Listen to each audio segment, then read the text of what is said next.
Welcome back to my channel. Tomato వ్యాపారి కథ. మంచి ఆలోచన మరియు శ్రమ టెక్నాలజీని మించిన విజయపథం వైపు ఎలా నడిచాడో ఇప్పుడు వినండి. 10వ తరగతి మాత్రమే పాస్ అయిన ఒక నిరుద్యోగ వ్యక్తి చాలా పెద్ద సంస్థలో ఆఫీస్ బాయ్ మరియు అటెండర్ స్థానం కోసం దరఖాస్తు చేసుకున్నాడు. మేనేజర్ అతనిని ఇంటర్వ్యూ చేశాడు. ఇంటర్వ్యూ తర్వాత ఆ వ్యక్తికి ఒక పరీక్ష పెట్టాడు. 10 నిమిషాలలో ఈ ఫ్లోర్ని శుభ్రం చేయండి అని. ఆ వ్యక్తి 10 నిమిషాలలోనే ఫ్లోర్ చాలా నీట్గా క్లీన్ చేశాడు.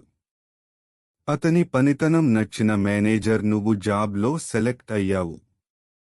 నీ ఈమెయిల్ అడ్రస్ ఇవ్వు, నీకు కాల్ లెటర్ మరియు జాయినింగ్ ఇన్ఫర్మేషన్ పంపిస్తాను, ఆ రోజు నువ్వు జాయిన్ అవ్వొచ్చు అని చెప్పాడు. ఆ మాట విన్న నిరుద్యోగి, నాకు కంప్యూటర్ గురించి ఏమాత్రం తెలియదు, ఈమెయిల్ కూడా లేదు అని సమాధానం ఇచ్చారు. అప్పుడు మేనేజర్, నువ్వు ఎంత ఆఫీస్ బాయ్ పని కోసం దరఖాస్తు చేసినా నీకు నార్మల్గా ఇవన్నీ తెలిసి ఉండాలి. ఎందుకంటే ఇప్పటి జనరేషన్లో కంప్యూటర్తోనే పనులు జరుగుతున్నాయి. రేపటి రోజు నీకు టెక్నాలజీకి సంబంధించి ఏ చిన్న పని చెప్పినా నువ్వు అది చేయలేవు.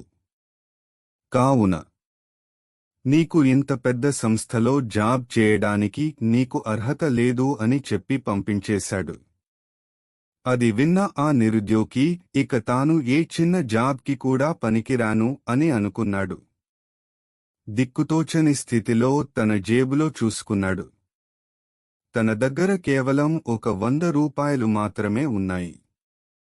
పొద్దున నుండి ఏమీ తినని కారణంగా అతనికి చాలా ఆకలి వేసింది. ఇప్పుడు ఈ డబ్బు ఆకలి కోసం ఖర్చు పెడితే ఇక తన దగ్గర ఎలాంటి డబ్బు మిగలదు. బాగా ఆలోచించాడు. అప్పట్లో టమాటాలకి బాగా ధర పెరిగిందని తెలిసిన ఆ నిరుద్యోగి 2 కిలోల టమాటాలు కొని ఇంటింటికి వెళ్లి అమ్మడం ప్రారంభించాడు. టమాటాలు ధర పెరిగినందున మార్కెట్లో టమాటాలు దొరకడమే కష్టమైంది. అలాంటిది ఇంటికి వచ్చి అమ్ముతున్నాడని తెలిసిన కాలనీ వాళ్లు ఎక్కువ ధర పెట్టి కొనుగోలు చేశారు. అప్పుడు అతనికి 200 రూపాయలు వచ్చాయి. టమాటాలు కొని తీసుకెళ్లిన ప్రతిసారీ అతని పెట్టుబడి కంటే 2 లేదా 3 ఎక్కువ డబ్బు సంపాదించాడు. ఆ డబ్బులతో అతను ఒక బండి కొనుక్కుని రోజు మొత్తం టమాటాలు అమ్మడం ప్రారంభించాడు. కొన్ని రోజుల్లోనే అతను చాలా డబ్బు సంపాదించాడు. ఆ డబ్బుతో కూరగాయల మార్కెట్ లేని ప్రదేశంలో చిన్న కొట్టు ప్రారంభించాడు. అతను చాలా దూరం నుండి కూరగాయలు కాలనీకి తీసుకొచ్చి అమ్మడం మొదలుపెట్టాడు. అలా కొన్ని రోజుల్లోనే చాలా ప్లేసెస్లో తన మార్కెట్ని ప్రారంభించాడు. 10 సంవత్సరాలలో తన కూరగాయల బిజినెస్ అన్ని రాష్ట్రాలలో వ్యాపించింది. అతను చాలా పెద్ద కోటీశ్వరుడు అయ్యాడు. తదనంతరం తన ఆస్తి తన భార్య మరియు పిల్లలకే చెందుతుంది అని వీలునామా రాయాలని అనుకున్నాడు. ఒక మంచి లాయర్ని ఇంటికి పిలిపించి అన్ని ఫామ్స్ పైన సంతకం చేశాడు. అప్పుడు ఆ లాయర్, మీరు చాలా పెద్ద కోటీశ్వరులు, మీకు చాలా ఆస్తులు ఉన్నాయి. కావున ఇలా పేపర్స్లో మాత్రమే ఆస్తులు ఉంచడం సరికాదు.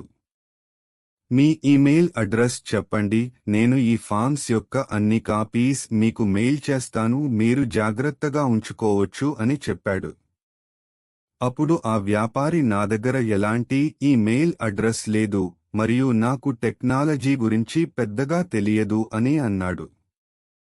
ఆ మాట విన్న లాయర్ ఆశ్చర్యపోయి, మీరు ఇంత పెద్ద బిజినెస్ మ్యాన్, మీ దగ్గర ఈమెయిల్ లేకపోవడం ఏంటి?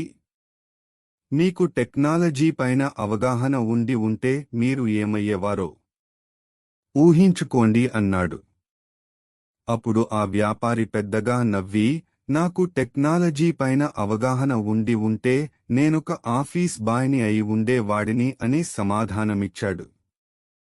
ఇంటర్నెట్ మీ జీవితానికి పరిష్కారం కాదు. ఈ కాలంలో చాలామంది పిల్లలు తమ పేద తల్లిదండ్రులని మొబైల్కునివ్వడం లేదని గొడవ చేస్తున్నారు.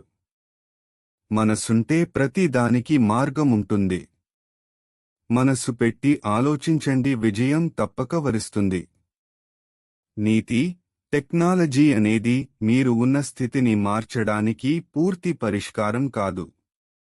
సత్యాన్ని గుర్తించి మీ పట్టుదలతో కష్టపడి పనిచేస్తే సాంకేతికత లేకపోయినా విజయం సాధించవచ్చు.